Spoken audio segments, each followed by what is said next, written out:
Hey squaddies, good morning, good afternoon, and good evening whenever you're listening or watching. Hello. Be sure to check out memberships. You can join if you're interested. You'll be in the company of equally amazing squaddies. And just like with all my information, I'll put the links inside the description box. Thanks. Prince Harry makes comedy debut at 17th Annual Stand Up for Heroes benefit.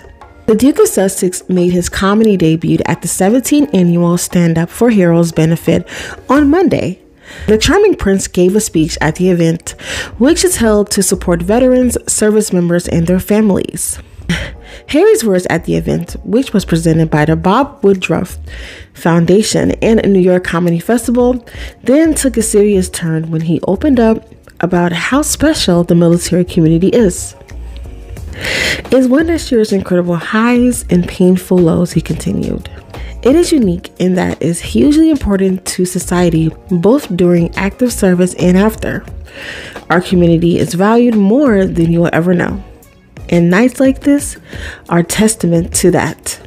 The Duke of Sussex served in the military for 10 years and undertook 2 tours of Afghanistan.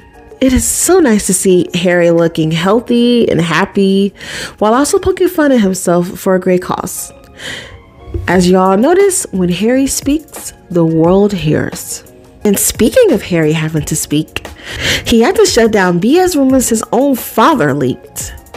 Prince Harry was setting the record straight about his attendance at his deadbeat father Charles's upcoming birthday party. The Sunday Times reported over the weekend that Charles will celebrate his 75th birthday next week at Clarence House. I'm surprised to learn Charles's age. I thought he was in his 80s, like 85. I don't know many 75-year-olds who look so dried out, especially nowadays. But anyhow, the Sunday Times reported that Harry would not be making the trip from California because, as you all know, Harry now resides in the States with his family, which is wife Meghan and their children, Prince Archie and Lilibet, and then the doggies and everybody else who are in their circle. So when King Tampon was trying to change the narrative by leaking fake invitations with no visible invitations to the press, it just once again vindicates everything Harry mentioned in Spare. Anywho, a spokesperson for the Duke and Duchess of Sussex released a statement saying, in response to media headlines, there has been no contact regarding an invitation to His Highness's upcoming birthday.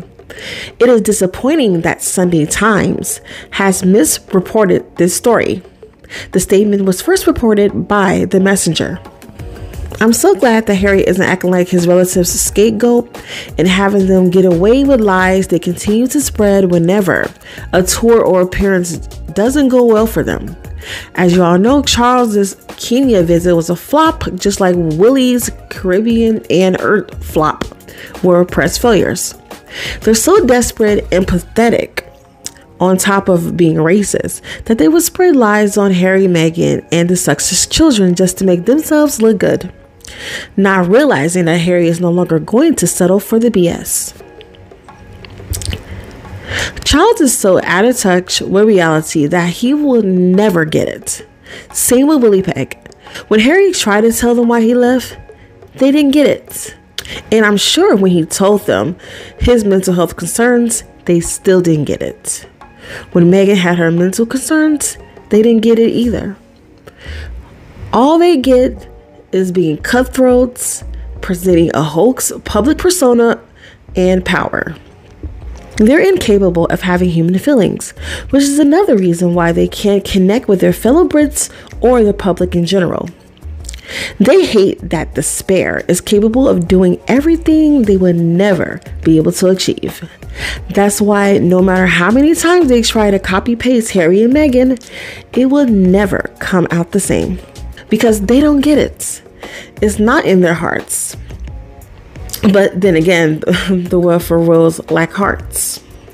Harry, on the other hand, was fortunate to inherit his mother's heart and strength, and will continue to get the respect he earned from his peers in public, something his relatives across the pond will never be able to accomplish as long as they continue to live like heartless scum.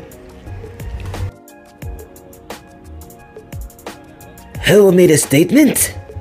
Yes, Your Majesty. That bastard should have taken the fall for me. I am his father after all. Perhaps you should send him and his family an invite. To make myself look good with the press? I don't know. I'm still upset that he chose Megan and her children over me.